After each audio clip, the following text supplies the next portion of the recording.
Hello, everyone. This is Matt Orozco from Macabre Daily, and I am joined by Andy Greskoviak, who is the writer of the film that anyone that's been following our social channels is aware I'm a big fan of, Black Friday. So, Andy, welcome. Thank you so much. Thank you. I've been so elated with your appreciation for the movie. Thank you. We will definitely get to how much I love it throughout the conversation, but I think to summarize my sentiments, I it was a breath. It was just a much needed moment of joy in what has been a rather, I want to say, bleak kind of year, because I don't think that's entirely true, but more so when you think about horror trends, there has been a heavy emphasis on things that are less tongue-in-cheek and more very serious and psychological. And so it was really nice that this kind of felt to me like the movies I grew up appreciating that got me into horror, albeit with an updated sense of humor and, of course, just some great genre actors who I appreciate. But I was curious to hear from you. I remember seeing something on your socials around how you got started in writing and basically what inspired that. And I wanted to have you kind of tell that as to how did you get into the writing and how did you come to writing Black Friday? Yeah, I mean, I've always loved telling stories. I shared this sentiment somewhere, but like I would tell 3-act narratives with my action figures growing up. So like and my mom would be like, clean your room. And I was like, when we're done, because there's a whole thing going on. So we got to leave them be. So as far back as I could remember, there's videos of my brother and I when we're babies. I mean, 3 and 4, just acting out scenes, just going like, all right, who are our characters? And they'd be very basic. Our first one, I think, was called Shark and Wolf. And it was just like, these are our characters and what's the adventure they go on today. And so I've always had a soft spot for a good story. And as I grew up and knew that this was something I wanted to pursue, I was taught in film school that, it's all often easiest to reflect or to pull from your current experience, right? And so at the time I was working at a big box toy store. I've been told by some people not to say the name, but you could imagine, yeah. But so, and now I'm, I'm 19 years old and I'm writing stories and I'm writing script ideas. And the first one I really pull from my current life at the time is Black Friday. I wrote about working the shift. I think my shift was not 8 or 9 to 6 a.m. on Black Friday. And like literally Ken Bates is my friend. He's a real person. And Chris is my middle name. So that character was kind of based on me. And yeah, so that Black Friday just started with me writing about what was right in front of me and kind of this obvious metaphor. Like it's, I think it's kind of right there, but I guess that's a very condensed version, right? Always told stories. And then once I finally started going, okay, what's an interesting part of my life that, that I could write about? And it was my work in a toy store, and so that's how it came to life.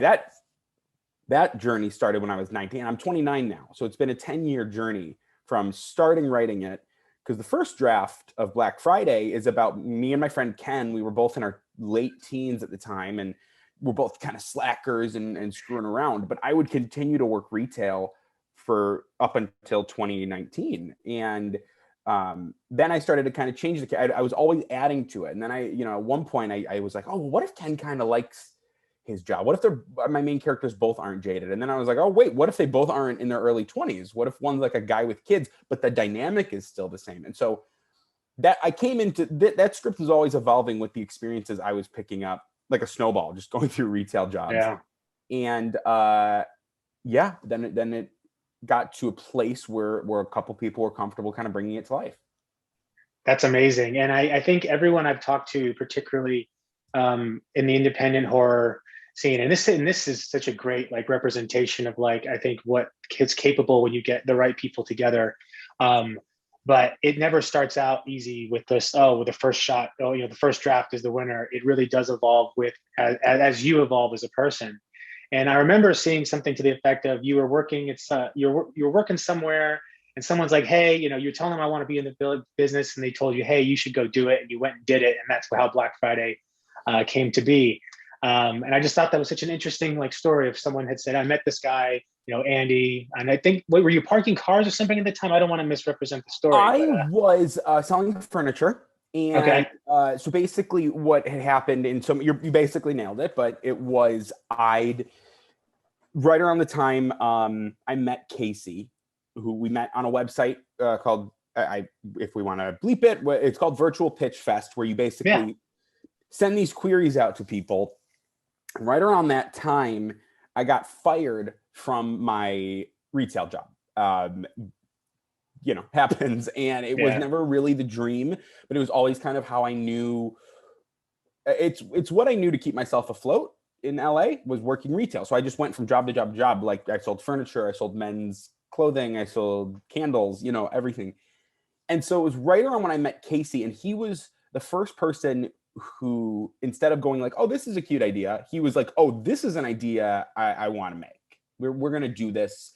I know people who we could take meetings with and get some people on board.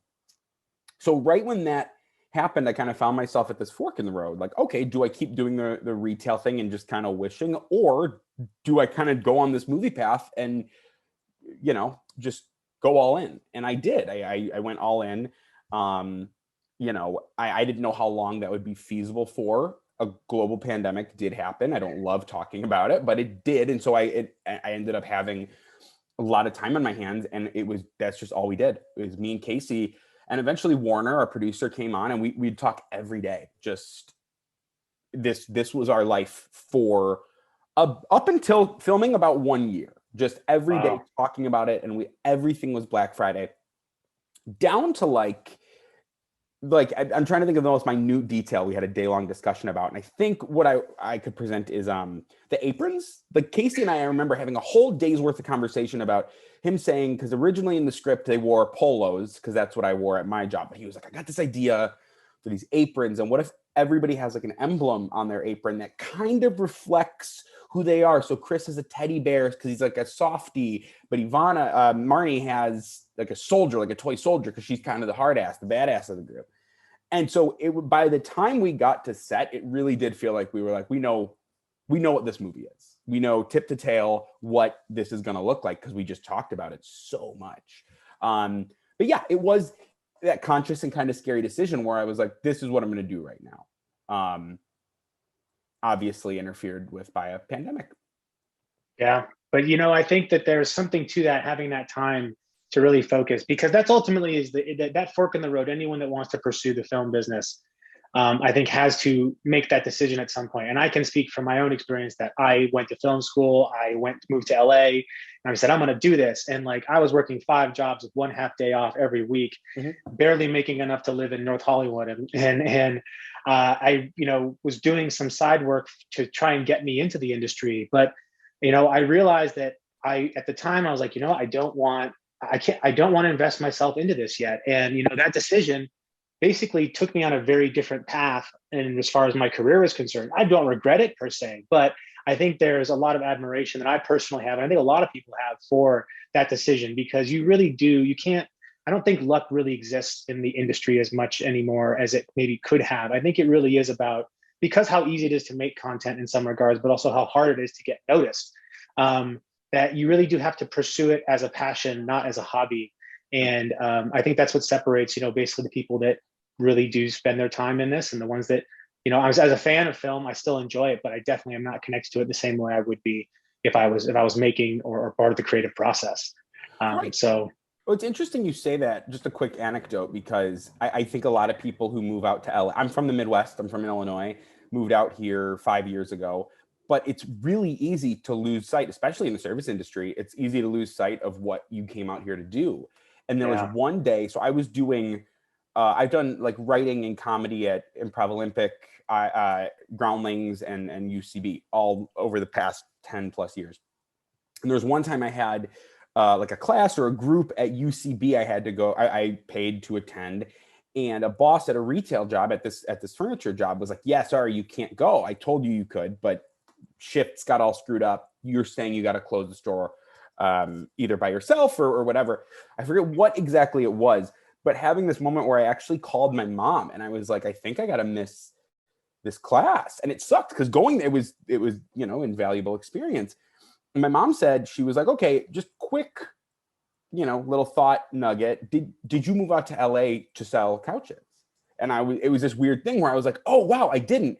So I left, and I had somebody, I think it was like their second or third day, I had them close up the shop, and the shop looked terrible. I got reprimanded. That was my second strike before I got fired.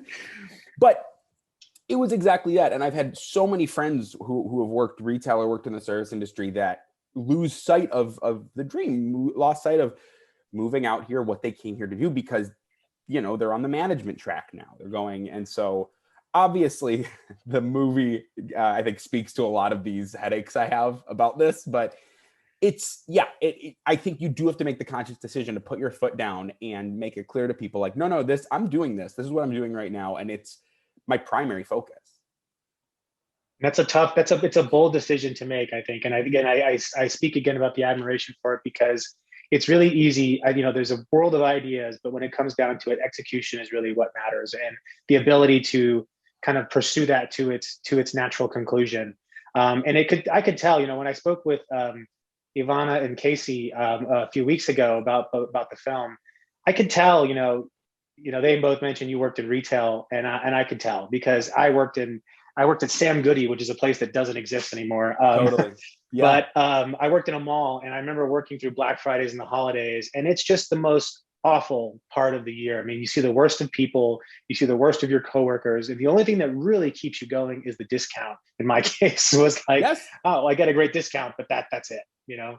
Yeah, absolutely. I that's the thing, is like, you see a side of people, and I'm sure you could relate, where you're just like, I didn't know people could be so cruel about, I mean, in my case, it would literally be like about khakis, or about, you know, with you, I'm sure CDs or DVDs, but they're so mean, and they almost strip you of your humanity in a way, right? And it's like this thing where it's like, if we were on the street and you came up to me and talked to me the way you spoke to me as a retail employee, people would look at you like you were nuts. But because I have a name tag on or an apron on, it gives you this right to be, I'm going to tap the metaphor on the head here, it gives you the right to be an absolute monster.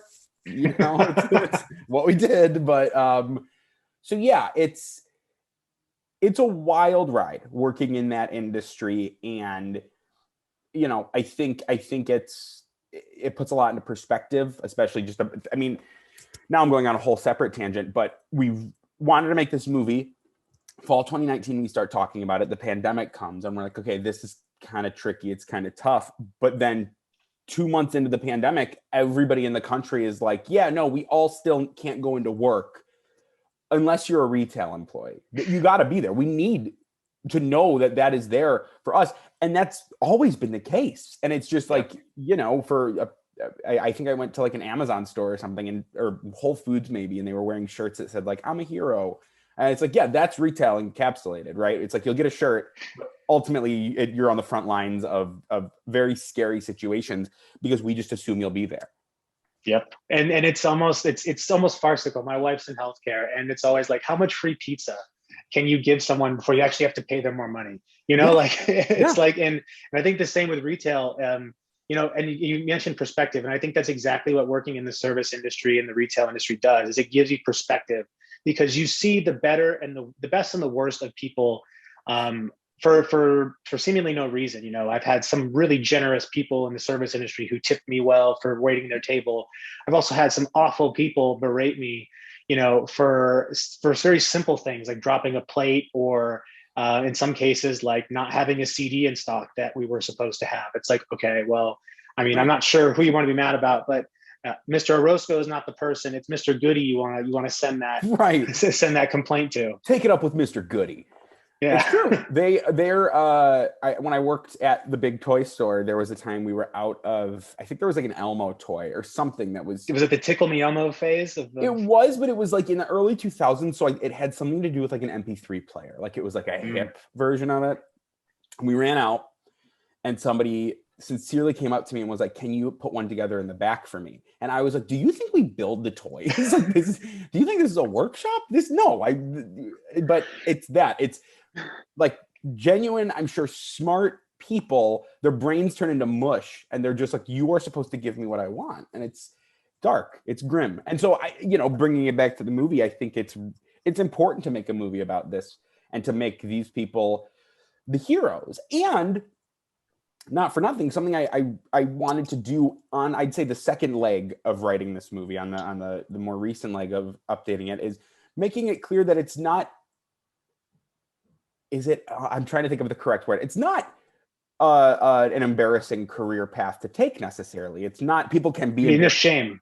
Exactly. And are we allowed to do spoilers on this or no? Yeah, that's fine. Okay, cool. I mean, this isn't really, but I talked to Ryan Lee about this on his first day on set. Just in the scheme of the script, I always saw the people who survive are the people who would eventually leave We Love Toys in it. And everybody who dies in the story are the people that would stay there. And they're not bad people. There are characters that it's like, oh, right on, they're nice, they seem like a good person or whatever. But it's just like, this is a story about people, to me, realizing they want more. But there's nothing wrong with being in the service industry. I think those people deserve a lot more respect and appreciation. But yeah, I think we're all over the place, I feel like, with this conversation. No, that's exactly the way it's supposed to go. Because cool. And the thing is and I think that really comes to light in the scene where they're all sitting together and commiserating over the turkey. And they're almost like talking about their time like they were just in prison. They're like, oh, this is how many time, or the military in some case, like how people talk about their length of service, and it kind of feels that way when you're in, I worked in a grocery store for 4.5 years, and I was the only person never got promoted outside of a cart pusher. And that's for good reason. I was a jackass. I used to play pranks on people. I would hide in the shelves, pop out, like, all that stuff. But, at the same time, I think there's a part of you that, there's no shame in continuing that career path, but also that doesn't have to be one if you don't want it to be and you want to get out of that, there should be an ability to do that as well. But retail I don't think I'd ever take back that experience. And I think that's the most, and I think watching movies like Black Friday, you get an extra appreciation if you have been through that experience, because you can relate to it in a way that a lot of other people can just laugh at, because like, oh yeah, Black Friday is this, super capitalist holiday. Like that's not really a holiday. We just made up. But yeah, it is at the same time something that you can almost laugh at from an external point of view, especially if you've been through it. Right. That's cathartic. Yeah, I mean, thank you. That's what we set out to do originally, because I wanted to keep it all in.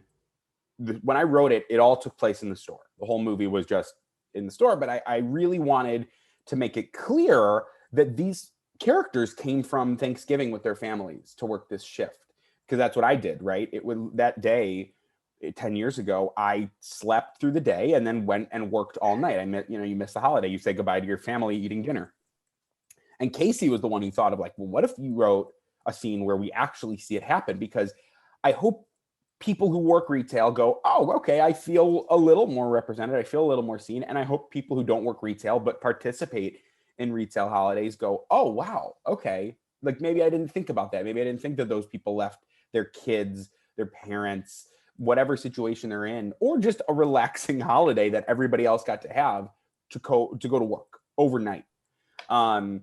And yeah, so that's kind of what we set out to do, to make that movie for retail employees, but also for consumers who I hope, if one person steps away from it going, I'm kind of a jerk when I go to Target or whatever, then I'm very pleased. Yeah, and I think that's, we could all use a little humility in regards to how we just treat one another, but particularly those that are serving us in some way, shape, or form, whether it's a retail capacity, hospitality, what have you. And obviously, I had my next question is what inspired you, but I think we almost got through through that. But it's like, what was the experience like on set once you started to film? And I remember hearing from Casey and Ivana that, it was great. They were so appreciative of having you there to kind of, help with articulating kind of how things should go. But I'm curious to hear your point of view, being this is your, correct me if I'm wrong, first movie set you were working on. So what was that like? Feature film, right? And so it was wild. I've said before, like having people ask me questions about the movie, like about character motivations or alt lines, it's like my brain is melting, right? Like so that was very cool. It was also surreal to work with Bob Kurtzman, because from the get-go, when we were talking about the creatures and what we wanted them to look like, how we wanted them to scare us, Casey and I would have these conversations, and I would just say like, oh, I want something to scare me as much as the walrus from Tusk scared me the first time I saw it. Shocking. It was very jarring, right? And so then we brought Warner Davis on as producer, and he was like, I know that guy. I know the guy who made that monster. And so then he's bringing creature designs to me, but it's this weird thing because I always pictured it one way, but he would picture it another way, but it's like in a way that I never even thought was possible. And so that was always so shocking to be like, whoa, that we could do that. We're allowed to do this. That was great. It was ironic because this was the script I wrote. You know, I've got a bunch of scripts, but this is the one I wrote in retail to get out of retail. And we shot in a Toys R Us. And so, well, there it is. I said it. We shot there. And so we were spending 12 hours a day there. And so it was kind of this darkly ironic thing. But it was really cool. I think I was one of the only people, if not the only person, who worked as much, had worked retail or had as much experience. So it was fun to, you know, talk to Ivana when there's a very brief scene where she and Ryan are behind registers and she sees this really sick customer. And just talking about like she'd say, what do you do? What do you do when you're back here? What's the order of operations? Or, would it make sense for there to be a bullhorn? Like when Brian has a bullhorn and they're walking around the store, and just stuff like that, to go through the motions of retail. It was fun to show these people like what that job entails. And so that was really cool. It was also really humbling to have people care so much about something I made. I wrote the story. I love it, but to have Bruce Campbell come in and go, yeah, I'm going to grow a mustache. I picture this character with a mustache, and then it kind of informed this whole thing. Like, oh, this is a guy, mustache is something you have to tend to. This is a guy who genuinely gives a shit about his job. Sorry, I don't know. Are we allowed to swear? Yep. It's all good. Awesome. Thank you. But this is a guy who gives a shit about his job, and he wears the sweater, and like he really cares about it. Or Ivana came up to me pretty early on, and she was like, hey, just so you know, like reading the script, I am of the understanding that Marnie has a younger sister, and that like she's really kind of the role model in that household. And I was like, okay, like I again kind of stumped. I was like, do I have to write like a line about it? And she's like, no, I'm just using that in the actions. This is the reason she wants to get out of this store, and we never particularly say it. She's got a sister at home that she wants to see again. And so that's really on a much more grounded level, aside from Bob Kurtzman making these like insane monsters for it. It was much more humbling for that stuff, for actors to be like, okay, we're going to take these characters and kind of like flesh them out even further. It was fascinating. And we were so lucky to have such incredible performers, each from their own little pocket of the genre, that just really brought it. I mean, one of the most wonderful experiences is working with Stephen Peck, who I joke and say I'm not going to be able to get Stephen on the phone in a year. Like I just feel like they're going to blow up everywhere. But I originally pictured Brian as sort of this like lanky, kind of power hungry, neck beardy dude, right? And when Stephen came to set, they pitched this idea for the character with makeup and earrings. And the first time I saw that version of Brian on set, it was this, my heart exploded, because it was just like they had taken something that I had pictured one way, done it another way, that I think it's the perfect version of it. And that was so cool, because for 8 years of Black Friday's journey, I worked on it by myself. So then to hand it off to other people and see them do such incredible things with it was amazing. I think you're spot on about the testament to the talent as well, because I think that really this is, the cast alone is enough to bring anyone, I think, who's even a general genre fan to the mix. But the chemistry that you kind of see on how those characters interact, and then the arcs that you give them, I think are really important, because everyone has an arc in this story. No one is left behind. Even the new guy has an arc that kind of comes to its own conclusion.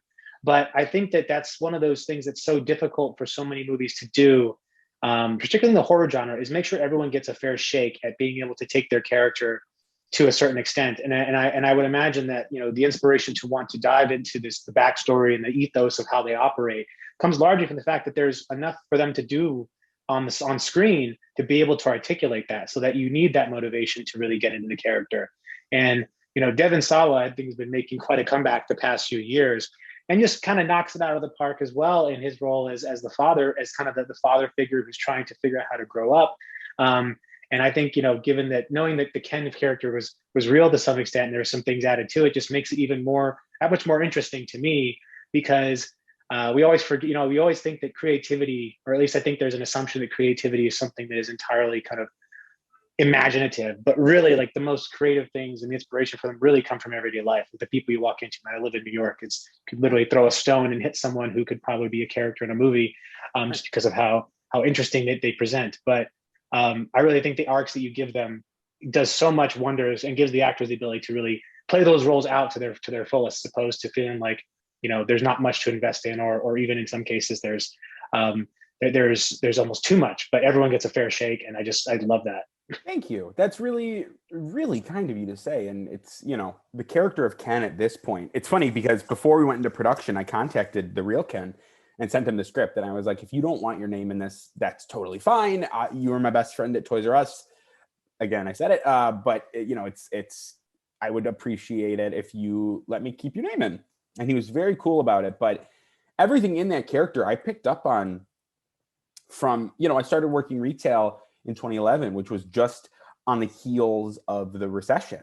And so I worked with a lot of dudes who were like fathers, who were like, yeah, I used to have an office job. I got laid off and now I work here. And you'd see some dudes who were like, I'm getting out of here as soon as I get a call for an interview. I'm out of here. But you saw other guys who were kind of like, this is kind of nice. It's kind of fun. And it's not as high stakes as my last job. And, you know, you would see these dudes who, and these are all separate people because I worked on such large retail teams, but like, you know, the guys who would come in and like kind of like it. They kind of love work. They'd hang out after their shift, right? And I'd be sitting in my chair going like, go home, or I will. If you're going to stay, I'll go, right? But you see that person who it's kind of like a secret that they love it here. And I think Devon knocked it out of the park with that, where he took that, ultimately what I think is an unlikable character. If you were to explain Ken to somebody and you're like, yeah, he's like in his 40s, thinks he's dating someone in their 20s, they're not dating, he's kind of in his daughter's lives, you'd go, that's the villain of this, right? That guy's not the hero, but he plays it really well, and he plays it with a lot of humanity. And I think that's what we try to do with each of our characters. Originally, Jonathan was an outright villain. He was like just the grossest, you know, kind of sleaziest dude. But same thing, Bruce brought in this humanity to that character where it was like, no, he's like victim of circumstance. You know, we spell it out in that monologue he gives where he's like, this is the place where my voice matters.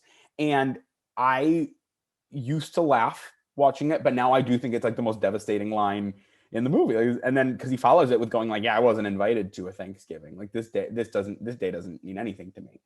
So I think it's that. I think it's going even from the crudest people to our heroes. Everyone I tried to make human, you know.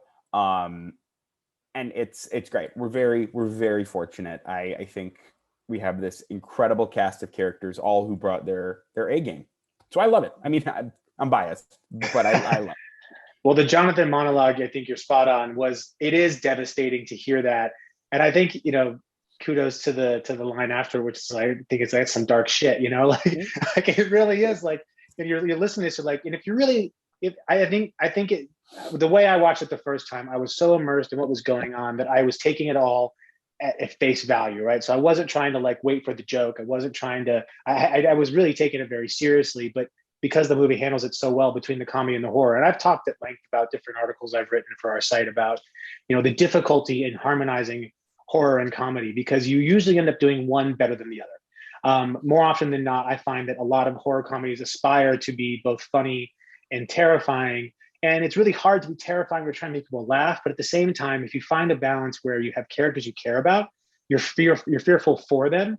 And that is, I think, what makes horror so enticing, is that you can, you know, I don't always believe you can put yourself in a position. That's why it's cathartic in that way. I think it's more like experiencing something in a safe way, and then characters that you care about along the way going through that invest you in it. The comedy itself, I think, was just pretty much spot on as far as like, I think how people, it felt very genuine. And again, that's the hardest part about doing comedy and horror, is that it sometimes ends up becoming a bit of a spoof of itself, or it's not funny at all, and when it thinks it is. And I think in this way, it just felt like these characters really do like live and breathe in this world, and it's so much easier to take that and run with it as a viewer than it is to try and almost make up the difference for the film. And I just didn't have to do that this way. So, were there anyone you were kind of starstruck with working with, or kind of fanboying when you're just like, oh wow, I can't believe this person's on the set or working with this person? Yeah. So the first and strangely most starstruck I was Robert Kurtzman, who, just because he and his wife Marcy, they're awesome, and I'm very vocal about what I'm a fan of. So like I met him and was just like, I love Tusk, I love, From Dusk Till Dawn, I just rambling all these things they've done, even like commending his work on some of, on like the Iron Bob suit for Jay and Silent Bob Reboot.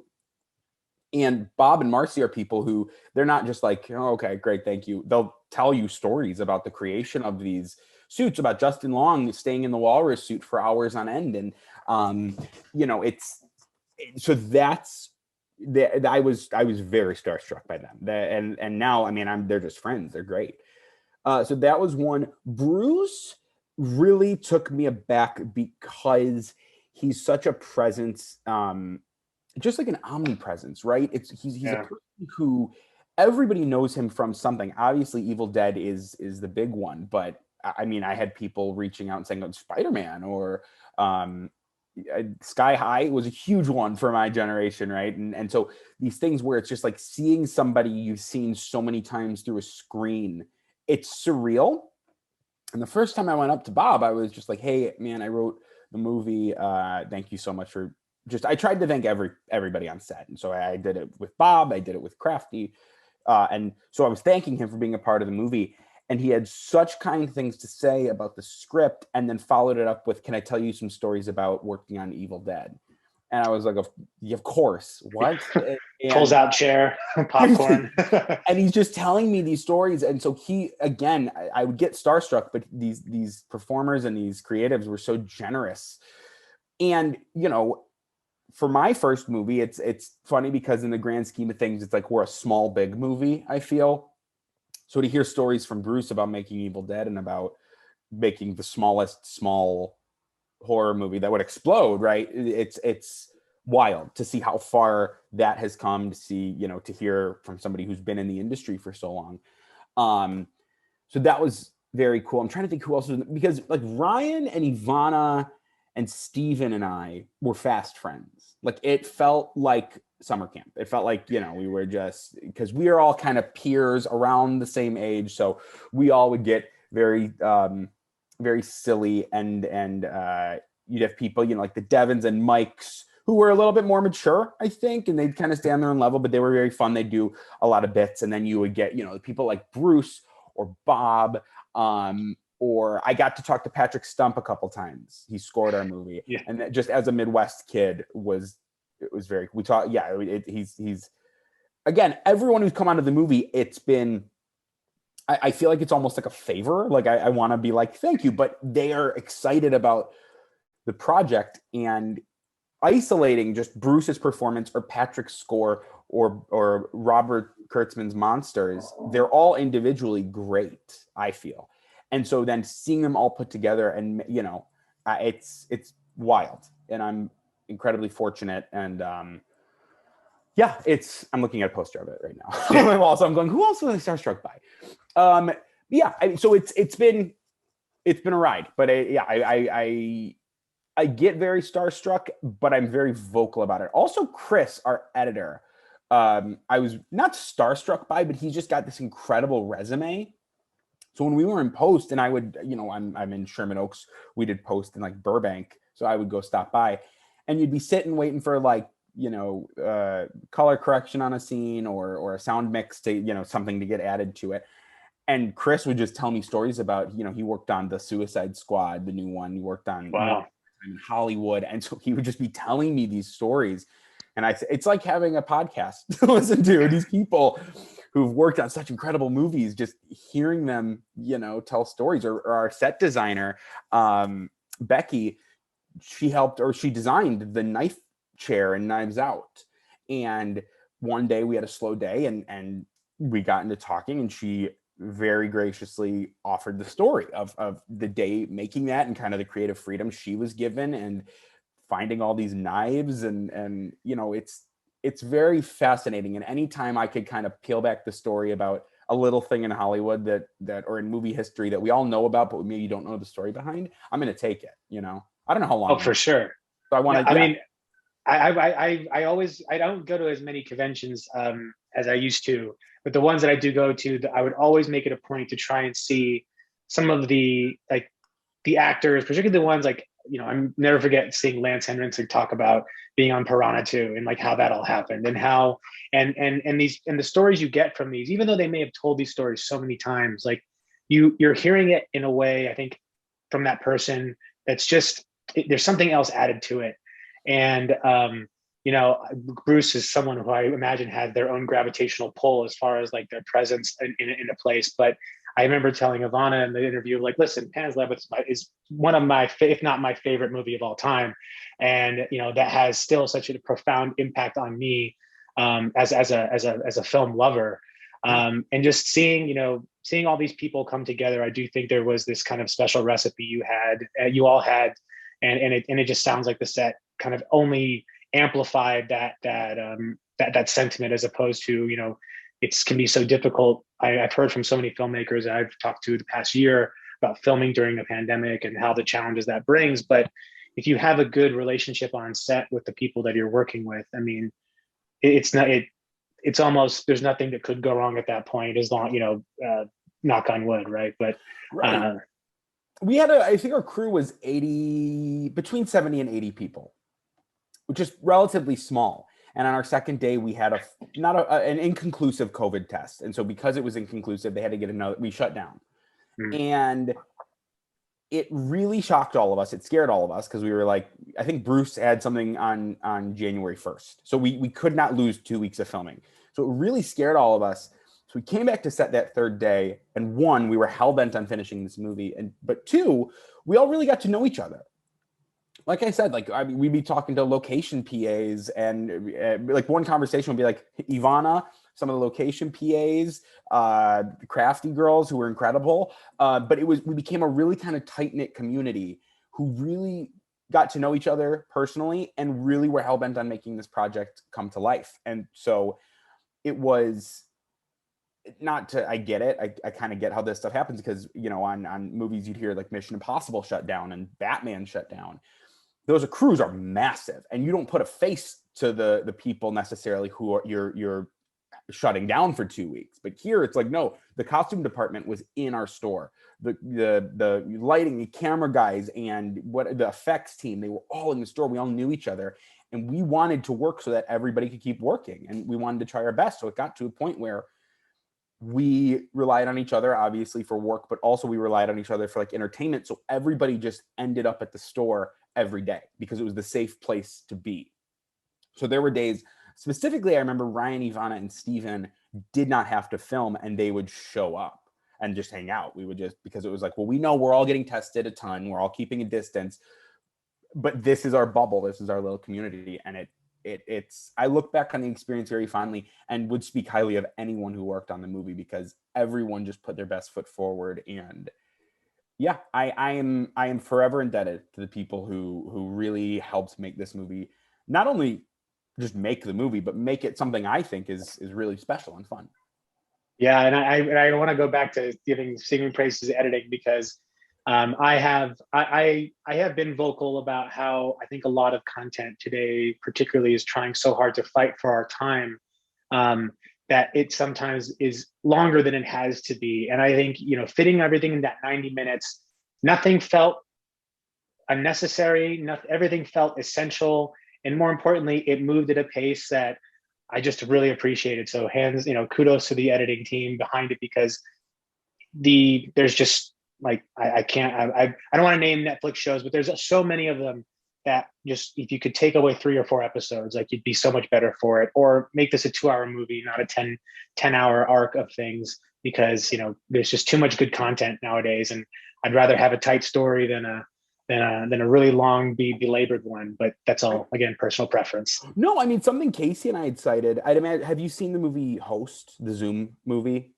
Yes. That movie, we cited it all the time in pre and during production. That movie's like 63 minutes. Like, it's not long at all, but it's like every frame of that movie serves a purpose and is genuinely scary. And then once, I think, maybe a window is shown where it could start losing steam, it's like, no, the movie's done. Like, we did what we came here to do. And I feel like that's what we tried to do, where it was just like, it's a quick watch. We're not, there's no supplementary view. A lot of movies now are like, here's the movie, and then there's going to be like a mini series if you want the whole story. We were like, no, let's keep it tight. Let's keep it as something you could watch. It's not a day-long commitment. Keep it scary and funny throughout. And then once we're done being scary and funny, just kind of leave. Yeah, I heard someone say, I forget who said this, but it was like, you get the first 90 minutes for free. Everything else you have to earn as far as the runtime is concerned. And I subscribe to that fully, which is, I think you should get 90 minutes to tell your story. If you could do it, if you don't need it, that's fine. But if you need a little more, that's fine too. But everything beyond that, I feel, you're somewhat indebted to earning that space in some ways. And having just watched The Power of the Dog, which is not horror related at all, right? Really long, belabored movie. And, but again, that seemed to be the intention going behind it. And so as long as it fits the format, I think that's what matters. Now, to go to the horror genre, are you a fan of the genre overall? And if so, like, what are some of your top 5 movies that you draw from? Yeah. Okay. So, huge fan. It was as a kid, I was a total fraidy cat, and then over time started to go like, oh, it's kind of fun to get scared. So, a couple, all right, movies that shook me to my core. I'm going to mention a few, and also that really influenced this project and influenced my work. The one of the best movies of all time is Shaun of the Dead, because that was I saw it in theaters when I was 12 years old, and I remember going home and sitting in my room, and it was almost like this mental Rubik's Cube I was trying to do, because I was like, it was so funny but so scary, and it was equal parts and sad, but I just had never seen anything quite like it, that just, it sucked a landing so well, and it finessed all of these different moving parts so incredibly well. So Shaun of the Dead is a huge one. John Carpenter is a huge influence. The first one I'd bring up is the original Halloween, just because, again, 9 years old, watching it in my basement. Takes place in Illinois, so that's fucked up. That it's like, this is a story of a man who just kills people, and before they get into the whole kind of mythos behind Michael Myers, it's just a story of an angry guy in Illinois who kills kids and teenagers or whatever. And so that was one that, like, again, I was always a huge fan of, like, simplicity, and that was just, it was huge in that simple regard. As it gets, exactly, and holds up. I just watched it recently, and it's so bare bones, and I love it. Also, though, The Thing is, just as far as practical effects go, that is, obviously I'm a huge fan of them. That movie it's a work of art. It's great. That's how, when Casey and I were originally talking about Black Friday, I was saying The Thing is incredible. And it's so cool because it's the story of this alien thing from space. And a lot of genuinely scared people, but they're genuinely scared, brilliant scientists with a lab's worth of tools to kind of try to get to the bottom of it, right? They've got flamethrowers and a lab and a surgery theater. And I just said, how funny would it be if we made The Thing, but it's in a toy store? Like, they don't have the dogs to kind of run tests on, or like I said, a flamethrower. No petri dishes or anything like that. Right. It's like they got a wiffle bat. So The Thing was a huge one. I'm just, as far as I'm thinking, like earliest scares, never was huge on. I love body horror, but was never huge on like torture porn or any of that. I Yeah. was always more scared. Like, I mean, Signs was one of those movies. Signs and The Sixth Sense were huge for me early on because those were like a lot of PG-13 horror. Like, what is scary is what they're not showing you. Jaws falls into a similar camp there, where Hmm. it's just like, one, they're not showing you what is so scary. Two, those involved kids, and watching it as a kid, it was always so scary to be like, well, wait, that boy just got eaten by the shark. Adults are supposed to die, not the little boy on the raft. So Jaws is a huge one. I'm rambling. Because I'm trying to think. Also, huge on anthology horror. Oh, I think that goes absolutely. into why we made an 80-minute movie, 84 minutes. Trick or Treat, Twilight Zone movie, Creep Show. I love, even more recently, like Holidays. I love. Hmm. There's something about a story that knows what it is, burning bright and quick, and leaving, like, just not overstaying its welcome, that I've always loved, and kind of cutting out a lot of the excess. Because, like we've been talking about, I think a lot of movies now have excess. It's Yeah. breaking it up. And when I see a runtime that's 2 hours, my first question is, what are we doing here? Like, what warrants that much time in a horror movie, right? And sometimes it does. Sometimes it's like, oh, it's great, but other times it's kind of a letdown. Um, and then also on the horror comedy front, the original Scream was wild to me. That was one where, same thing. I felt myself going, what? How is it doing this? How is it so cheeky and self-aware, but also genuinely a creepy movie? I have a soft spot for movies about suburbs where, you grow up and everything's kind of I grew fine. up in the suburbs, and I know, so it is a terrifying place, but it doesn't look that way, right? Like Right. there's an almost kind of homogeny to the horror of a suburb, whereas a Yeah. big city, it's just terrifying because it's vibrant and it's active, and you don't really know what's around the corner. But a suburb is almost like there's a quiet kind of sense of dread that is really easy to kind of show in a suburb, whereas it's so much harder to make New York City look dreadful, Right. or LA look dreadful. And I think the thing, one thing I noticed about the thing that has in common with Black Friday is the creatures are never the same. No. Like the creatures kind of change over, and that's the way I think what kept the thing so interesting to watch is, again, great performances. I don't want to. There's so much that worked about the thing that I don't want to pigeonhole one thing to say that's the only thing. But the fact that the creature designs themselves changed, that's what kept you going. Like I think it was, I think the story goes when they were designing the head, the spider head. That what actually happened was they just said like, "Oh fuck," and they're like, "Oh, wow, we should put that in the script." And like that's why he says like, "Oh fuck," like, or you gotta be kidding me, like, you gotta be kidding me, Yeah. you gotta be fucking kidding me. I think he says like that ended up in the script because that's exactly the reaction they had to like creating that creature, and it's like that's how you kind of felt watching this. I mean, I think I told Casey Navana this: the best use of a forklift I've ever seen in a movie, hands down, of all time, I love because it. but that just keeps it so exciting because you don't know what you're going to see next, and I think to some extent zombie films have made it really difficult to pursue a path where your creatures do look somewhat similar. And to the credit of things like The Walking Dead, they've been really inventive around how they show different types of decay. But ultimately, I think when it comes to creature horror, it just tends to be focused on one type of creature rather than kind of what it would look like if it changes over time. And I think that just makes it, again, more exciting. And I'm sure Robert has a great time, trying to think of all these ways to change the creature effect and make it interesting and even progressively grosser. He rules. It just, he had the different stages, and there was like 3 or 4 different types of evolution in the movie, and a movie I think I'm comfortable not dissing, but just, when I saw I Am Legend, I'm bringing up I Am Legend because I just feel like everybody involved with that production is probably fine. Like, I'm not, Yeah. but it was when you first see the monsters and it's like, oh, okay, so they look the same. They're all bald, kind of pale people. It's a bit of a bummer, and it's not visually exciting. And I also am, as a viewer, well aware of what's going to pop out of the shadows, whereas in a movie like Black Friday, or I'll go elsewhere, The Faculty is one, The Thing is one, where it's like every time something pops out of the shadows, you're kind of like, what's it going to be? I have no idea what is coming for us. Same with Alien. That's another one, because the creature keeps growing and evolving, that every time it comes back for more, you're kind of like, what do we have on our hands? And it makes it scary. Whereas if you're watching a movie and going like, I got a good idea of the threat. That's why I came up with this, the idea like, oh, what if they kind of combine and merge and morph throughout the night to keep our characters on their toes? There's never one point where they're going like, okay, we got it. Like we have a hold on the situation, right?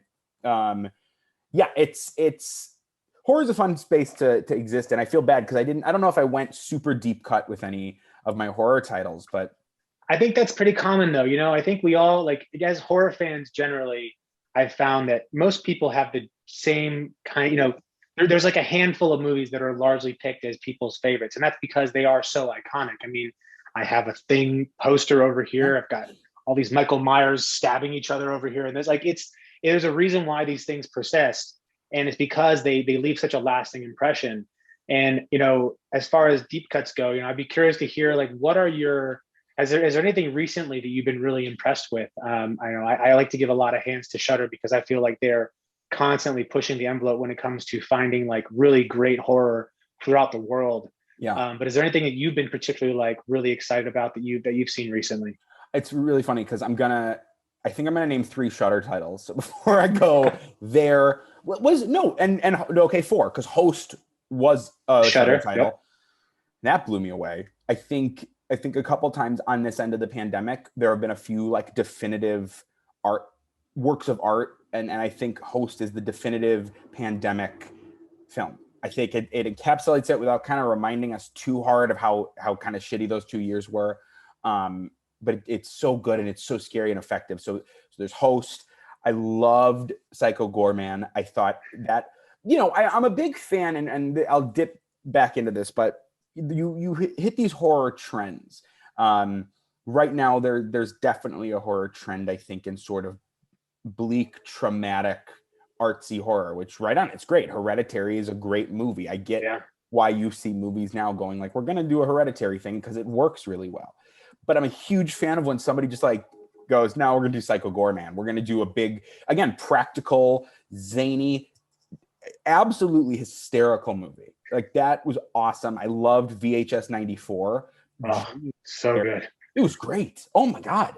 And then I had one more Shudder release I wanted to bring up. Oh, I loved Scare Package. As far as just being like another anthology that's doesn't take itself too seriously, made me laugh out loud, really cool, creepy gore effects. I was a huge fan of that. I'm trying to think if I could go elsewhere. I saw one on Netflix. This is over the pandemic, so it's pretty condensed. I saw one called Head Count, which I haven't heard of that one. It's really cool. It's about a bunch of 20-somethings getting an Airbnb in the desert, and pretty simplistic plot, but it was one of those where you could tell they had little to work with as far as location and budget, but they just made the most of it. And another one in the pandemic was The Vast of Night, which was again, really minimalistic alien movie that keeps you on your toes. It's very quick, and I'm super impressed with that. I'm super impressed with people taking small budgets, short run times, and I mean, wonderful practical effects, and going, what can we do here? Have you seen The Vast of Night? I haven't. Check it out. Sorry. No, I'm gonna write it down, because for me, like, I don't know about you, but I tend to teeter-totter between like trying to stay current with what's happening now, but also constantly trying to go back to the well, because we're living in this kind of Renaissance age of where companies are releasing the most obscure films and the most beautiful packages. And so it's almost like I'm revisiting films that I either saw once when I was younger, or movies I'd never seen at all, just because, they're getting this kind of red carpet treatment that I never thought they would get. And so I find myself sharing my time between the old and the new, largely because there's just way too much to keep up with, that I almost have to be a little picky and choosy. And even with the site, we get a lot of screeners and things to watch. And so does become a labor of how do I maximize what I want to watch, what I should be watching, and then maybe, a few things to throw in between. So Well, it's because I think it's also very easy to not, and it's not doing something. It's very easy to not, backlog or rather catch up on older movies. And the whole point of me saying this is because I think we are in the reboot remake era, and so you can see a movie. I loved Freaky. I thought it was so fun. But that's a movie that it's like, well, it pulls pretty heavily from a couple different things, right? And so there's no point in going back and watching them because, like, I get the idea. I get the idea of what a Friday the 13th movie is by way of Freaky Friday, and it's very silly and easy to digest. So I think it's laborious to go, okay, well, maybe I'll go back and watch all the Friday the 13th movies. Right now, I'm going back over the past year. I've been, my brother and I have been going and watching all of the Twilight Zone. So we do like a watch club. And again, black and white, maybe a bit slow for today's audiences, especially, the fourth season, they get into hour-long episodes. But my God, you go back and watch those and you're like, it's everything. It's all modern horror, all stories. You see Jordan Peele pulling from it, Stephen King, all these modern creators, or huge movies where you're like, wait, this was a Twilight Zone episode, Yeah. And it's cool to see the inception of it and how it blossoms and grows. And so that's honestly, if I'm doing any like research of something from the past, it's been Twilight Zone. And it really is the bedrock for a lot of modern horror and classic horror. Everyone's been taking from it. Right on. I mean, it is the original anthology horror. I mean, I have a great set of all of I think it's all the seasons on Blu-ray. It comes in this big old chunky box. And it's a good reminder that I think sometimes going back to things that maybe you haven't seen in a while. Because I grew up in a time where Twilight Zone episodes were still broadcast pretty regularly on WGN or something like that, and like you could catch them not when you didn't have to wait too long to find them, or they didn't have to wait for a marathon at some point.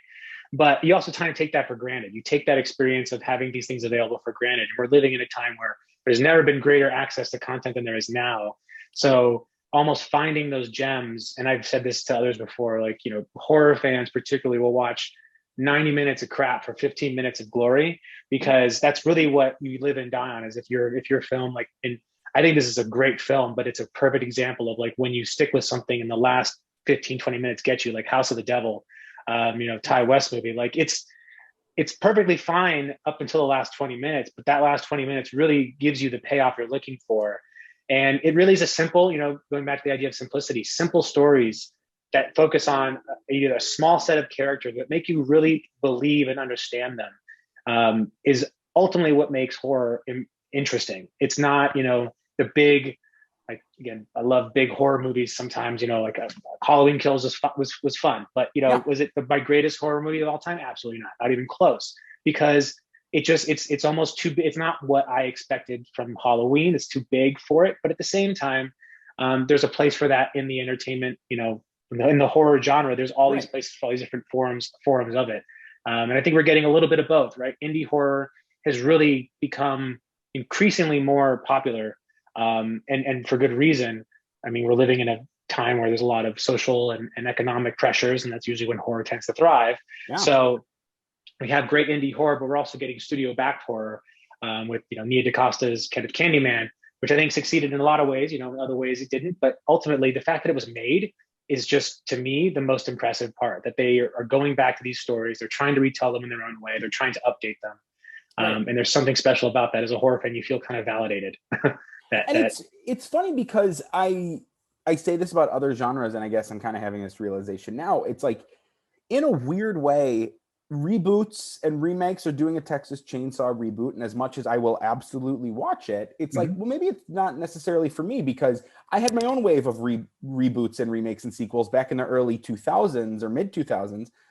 We had our own, the Jackie Earl Haley Nightmare on Elm Street, or the Friday the 13th, where it's like, oh, well, that was my intro, that was my doorway into horror, where I would go, oh, that was okay, they remade Friday the 13th and I watched it, maybe I'll check the others out.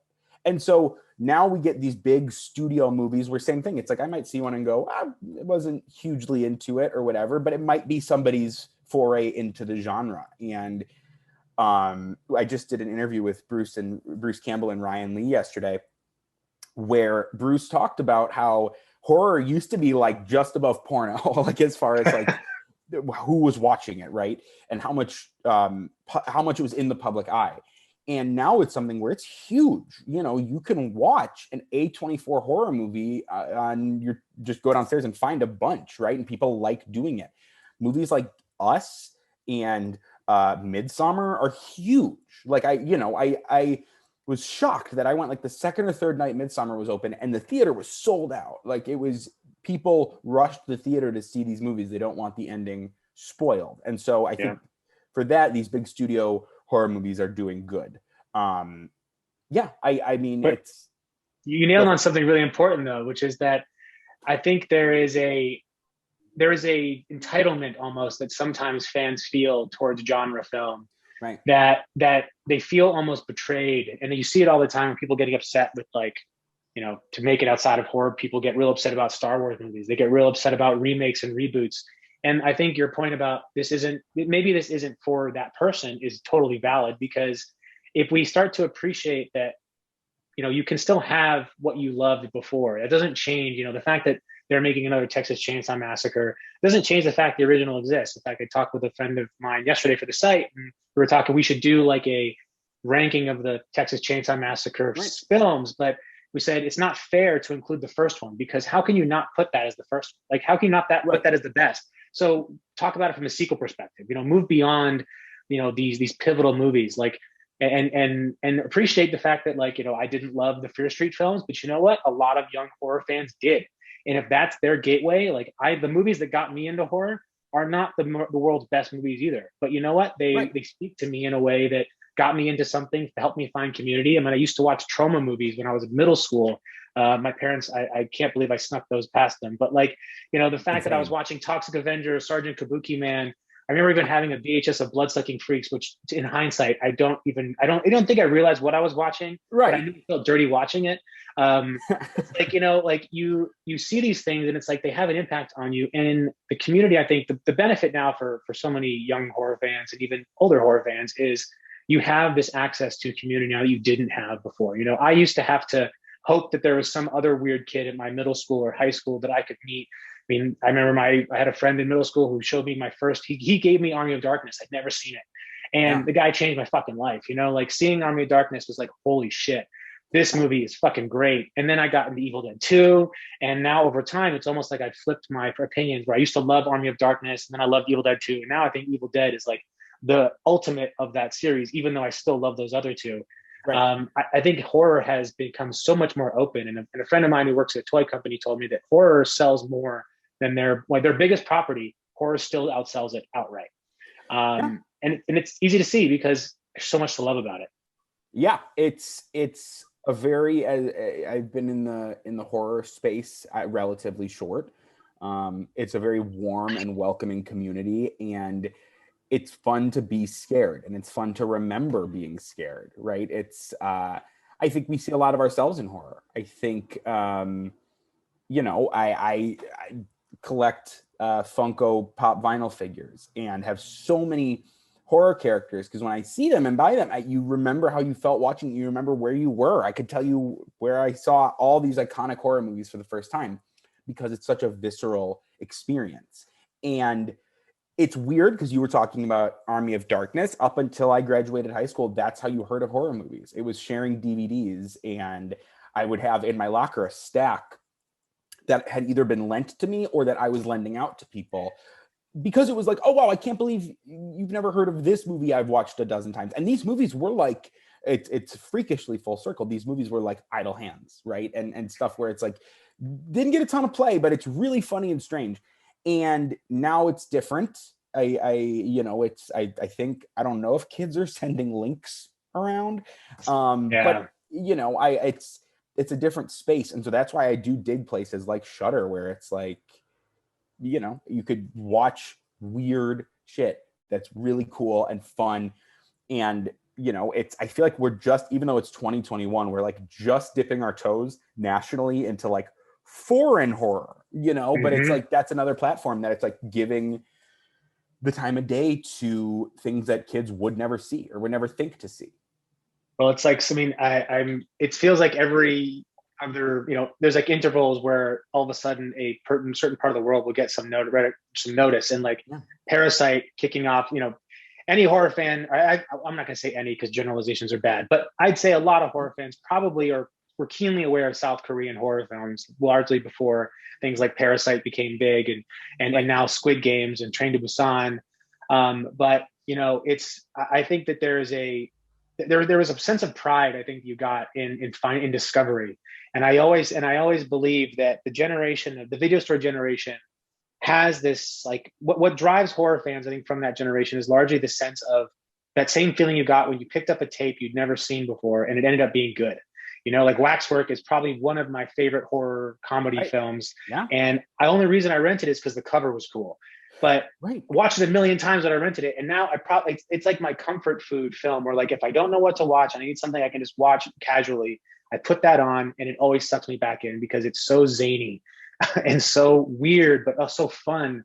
And there's not a lot like it since, like that. There's something to that time period. I don't want to get too nostalgic, but I think there's something important to it. Well, it's true. And that's what Casey and I always talked about with Black Friday, is we said, like, what if we tried to make a movie that you would watch with your friends at a sleepover, that you would kind of, the kind of movie where you'd go like, watch this movie, like a buddy would bring it over on a DVD or a VHS, and they're not telling you about it. They're just going, check it out. Right. And you watch it, and our movie features obviously a very basic idea, but then some wacky, gooey elements that I think watching it in that context, you'd be like, holy shit, we got to tell the world about this. I hope they tell the world about it. Right. But that it is kind of a lost art. So we were like, what if we made one of those movies? And the people who appreciate it, I think, get it. They get that that's what we were striving for. We're trying to capture that magic again. And there is that. I think that's the best part about what streaming service is, and the way that film is getting distributed now to some extent, is that as the industry is adapting to this new medium of delivery or distribution, the discovery aspect doesn't have to go away. I still applaud Shudder for the fact that they have channels that just play movies. And so I will find in fact, I just watched, was a movie about music. I'm forgetting the name, Bloodlust, I think it was called. Okay. And I just, again, I caught it right at the beginning. So I'm like, this never happens. Catching a movie at the beginning that I haven't seen. I'm going to watch it. I enjoyed it, and like there's that discovery angle where it's like, you get to see something you weren't expecting something out of it. And that's how I became such a big fan of Italian horror. It's like, the only reason I found out about it is because you get interested in enough things that someone eventually tells you one thing. You're like, hey, go check out Zombie, or go check out The Beyond. Now, those movies still don't make sense to me in a lot of ways, but that's not the point. They're visually arresting. And, I think to some extent, I applaud a lot of companies that are putting out movies that are taking older movies, giving them, a whole sheen to go off of, because it's giving them the opportunity to be discovered again. For better or worse. There's also a lot of crap out there that, like, listen, it's forgotten for, and I want to say forgotten for a reason. I don't think anyone sets out to make a bad movie. But at the same time, sometimes things don't always pan out the way they should. But it's never been more validating to be a fan of the genre. And I think Black Friday kind of adds to this kind of growing library of films that really do pay homage, but also set a new direction in regards to, you're not fundamentally changing the genre, but what you're doing is you're bringing that same sentiment of what made those movies so great to an audience in a way that, they get to experience it the way that you or I did. And that is movie magic to me, is being able to put people in a state of nostalgia and appreciation, and, getting lost in something for 84 minutes or 90 minutes, however long it ends up being. Right. Thank you, man. Yeah. It's, I based on your first review and just having talked to you even before this interview, it really means a lot that, you watched the movie and kind of, I think, got exactly what we were going for, what lightning we were trying to capture in a bottle, And I've been singing his praises to whoever will listen to it, because ultimately, again, it is, there's something to that. And I think you and the rest of the team that worked on this really just deserve so much credit. And I hope that all of your careers either continue to thrive or start to grow even further, because there is, it's not, we get a lot of good film and it's hard to stand out, but every now and then the right thing gets the right amount of attention. and I know you all were topping charts for weeks, and hopefully that's still the case. I know we just posted an article about the Blu-ray coming out, which I'll absolutely be buying. Thank you, man. You've got a supporter from Macabre Daily, that's for sure. Awesome. Big fan of Macabre Daily, by the way. Thank you. As my days have gotten busier, I follow the Instagram now, and it's how I get my movie news. Like the other day, I was like, they're doing another Texas Chainsaw, but it was because of the little thing. So I appreciate you guys as well very much. Thank you. And I have one last question for you. And you're able, obviously share whatever you're able to, but is there anything you're working on now or anything you're slated to work on next? Anything you're able to talk about?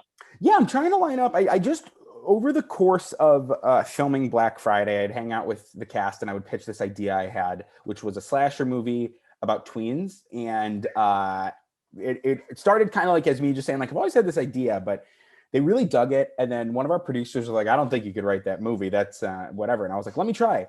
So I wrote it. I called the script Marshmallow. He did admit that I proved him wrong, because I did write the tween slasher movie, and it's really fun. And so we're trying to get that off the ground. It's Friday the 13th by way of the Goonies, I'd say. And it's very silly. And that's what we want to, the first Black Friday, what I always, to motivate me to write it, I'd always think, what's the scariest thing? When I was working retail, what's the scariest thing I could think of? And so what I thought of is being in a crisis situation with my coworkers, not knowing where we stand socially, how they would react, how I would react. And so after I finished Black Friday, I really took a look in the mirror and thought, what's the scariest thing I could think of right now? And what I could think of was being 12. And so I thought, okay, what if I wrote a horror movie about being 12 years old?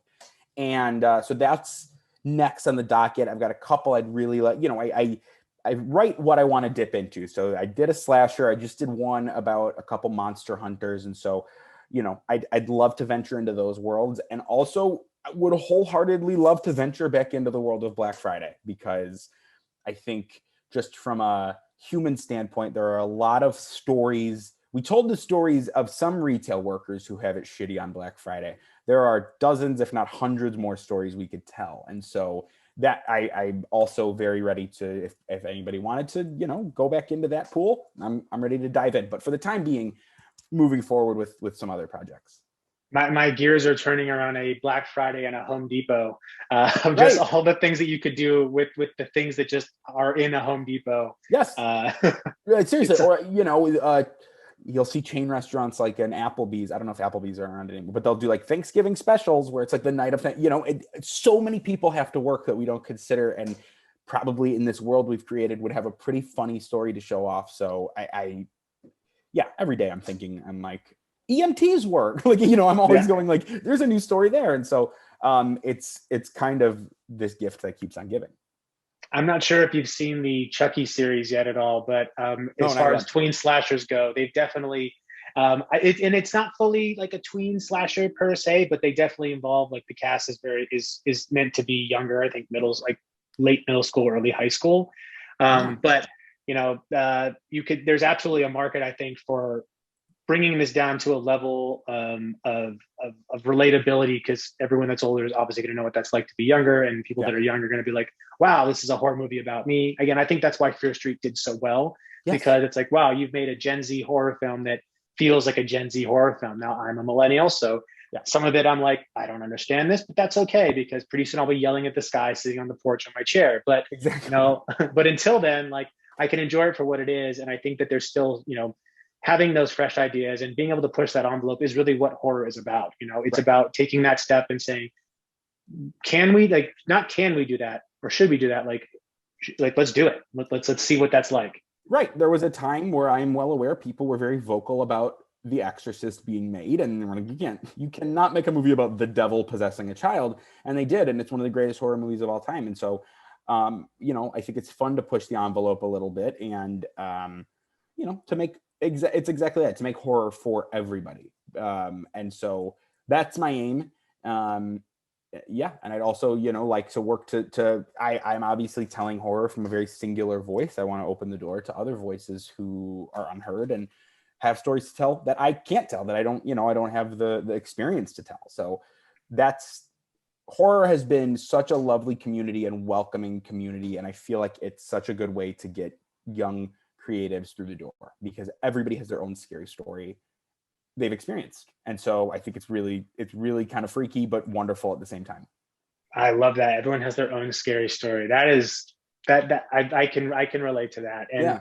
and Andy, I just want to thank you so much for taking this time to speak to me and for, you know, the conversation.